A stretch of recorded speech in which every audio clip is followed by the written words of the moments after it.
sahabat, apa kabar hari ini? Semoga baik dan selalu di bawah perlindungan ide Sang Yang Widi Wasa, Tuhan Yang Maha Esa.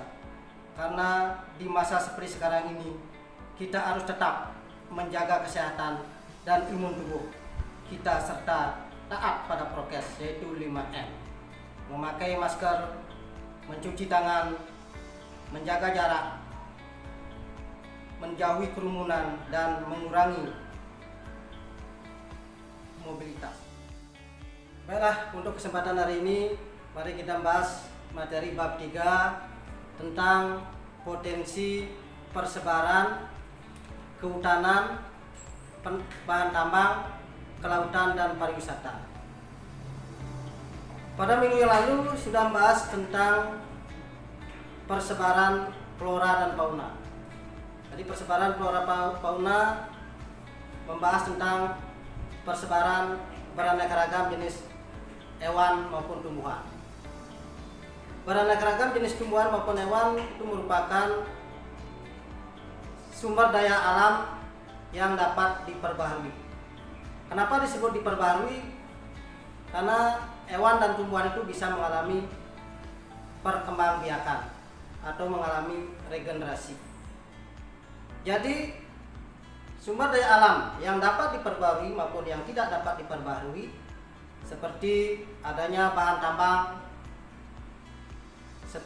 besi, minyak bumi, batu bara, emas, dan lain sebagainya, itu merupakan sumber daya alam yang tidak dapat diperbarui. Kenapa tidak dapat diperbarui? Karena bahan tambang tersebut tidak bisa mengalami regenerasi atau tidak dapat dipulihkan kembali. Nah, dari itu baik sumber daya alam yang tidak dapat diperbarui maupun tidak diperbarui, kita harus hati-hati dalam pemanfaatannya. Kalau kita tidak hati-hati dalam pemanfaatannya, nanti sumber daya alam tersebut bisa mengalami kepunahan atau kelangkaan. Nah, itu terbukti sekarang ini, terutama sumber daya alam yang dapat diperbarui sudah banyak mengalami kelangkaan, seperti adanya BBM yang dibuat dari minyak bumi, gas bumi, itu sudah banyak mengalami kelangkaan. Nah, itu membuktikan bahwa sumber daya alam yang tidak dapat diperbarui itu cepat mengalami kepunahan. Nah, intinya tugas dari generasi-generasi sekarang, di mana anak cucu kita nanti agar bisa menikmati sumber daya alam tersebut, harus kita pelihara. Nah, sesuai dengan prinsip-prinsip pembangunan berkelanjutan. Nah, pembangunan berkelanjutan itu merupakan apa yang bisa kita gunakan sekarang juga bisa dinikmati oleh anak cucu yang akan datang. Ya, itu dalam pemanfaatan sumber daya alam, baik yang dapat diperbarui maupun yang tidak dapat diperbarui.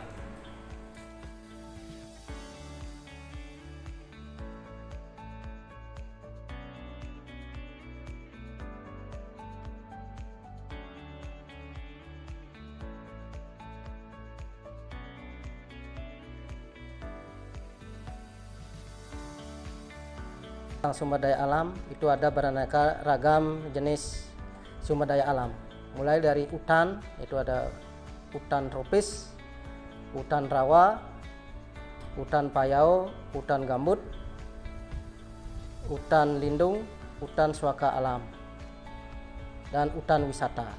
Dan begitu juga banyak sumber daya alam yang lainnya, yaitu ada emas, ada batu bara, ada pasir, ada batu. Nah, itu semua sumber daya alam yang ada di sekitar kita itu. Jadi yang sudah disebutkan tadi itu ada hutan, ada berbagai jenis hutan, itu merupakan sumber daya alam yang dapat diperbarui atau dapat dipulihkan kembali. Sedangkan sumber daya alam yang lainnya seperti emas, batu pasir, batu bara, itu merupakan sumber daya alam yang tidak dapat diperbarui atau tidak dapat dipulihkan kembali. Nah, itu merupakan contoh-contoh sumber daya alam yang ada di sekitar kita. Selanjutnya, dari apa yang sudah ditampilkan tadi pada gambar slide, semua sumber daya alam itu dapat digolongkan atau dikelompokkan menjadi dua. Itu berdasarkan sifatnya. Yaitu pertama, sumber daya alam yang dapat diperbarui atau disebut renewable resource. Yang kedua, ada sumber daya alam yang tidak dapat diperbarui atau unrenewable resource.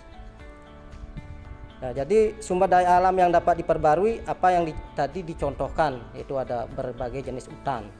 Sedangkan sumber daya alam yang tidak dapat diperbarui yaitu semua bahan tambang seperti emas, besi, batu bara, dan jenis sumber daya tambang lainnya.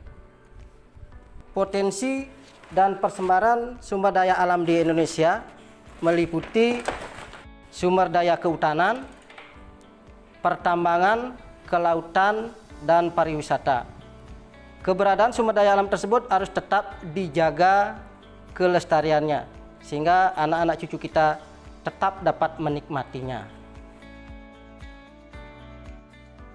Dari pembahasan materi kita kali ini, untuk lebih memahami dan lebih mengerti tentang materi ini, silakan kerjakan soal latihan berikut.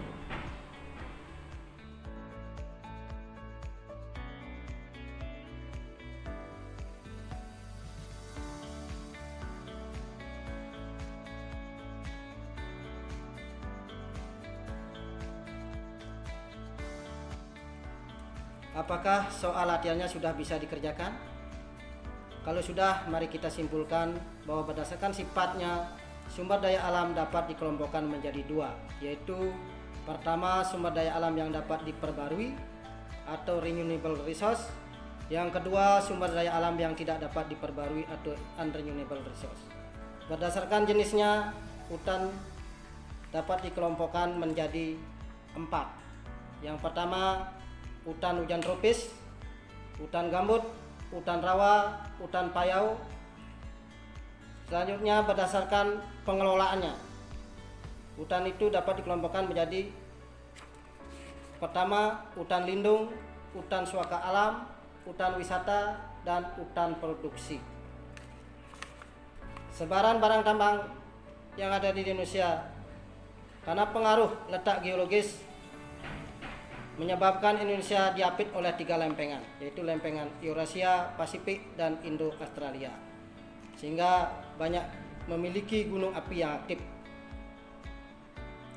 Dari fenomena itu menyebabkan Indonesia memiliki berbagai macam tambang, ada batu bara, pasir, minyak bumi, perak, dan lain sebagainya.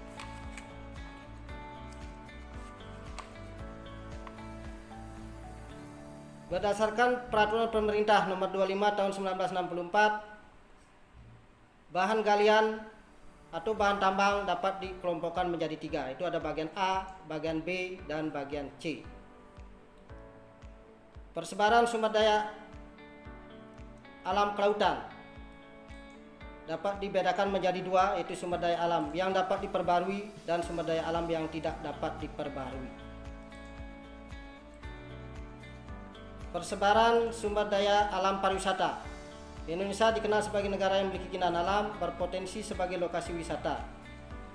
Selain itu ada pula potensi kesenian dan budaya yang menjadi daya tarik wisatawan. Demikianlah video pembelajaran kita hari ini. Semoga bermanfaat dan menambah referen sumber belajar kalian. Saya Inengah Karyasi SPD dari SMA Negeri 1 Kubu, Guru Geografi, mengucapkan terima kasih sudah menonton dan menyimak video pembelajaran kita kali ini. Kita bertemu kembali dalam video-video pembelajaran lainnya. Om Santi Santi Santi Om.